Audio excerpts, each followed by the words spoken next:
అన్ని అయిపోయినాయి. మొదటి విడత ఎన్నికలు జరిగిన ఈ దేశంలో 102 స్థానాలకు ఎన్నికలు జరిగితే ఇంటెలిజెన్స్ వాళ్ళు, మీడియా, సెంట్రల్ మీడియా వాళ్ళు ఒక రిపోర్ట్ ఇచ్చారు మోడీ గారికి. 70కి పైగా స్థానాలు ఈ దేశంలో కాంగ్రెస్ పార్టీ గెలుస్తుంది అని రిపోర్ట్ ఇచ్చారు.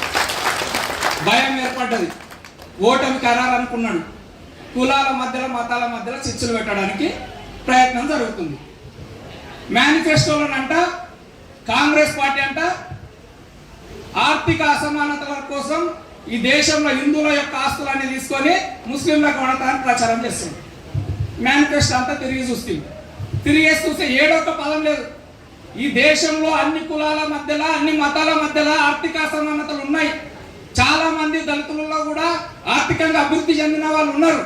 వాళ్ళ లెక్కలన్నీ కడతాం, ఈ దేశంలో పేదవాడికి సంపద వంచుతామని కాంగ్రెస్ పార్టీ నిర్ణయం తీసుకున్నది. ఏమన్నా తప్ప, మీకు ఏమన్నా తప్ప అనిపించిందా? ఇదంట ఆర్థిక అసమానతలను తగ్గిస్తామన్నది కాంగ్రెస్ పార్టీ, కానీ ఉన్నోని గుంజుకొని పేదోనికి వంచుతామని ఎక్కడ చెప్పలేదు.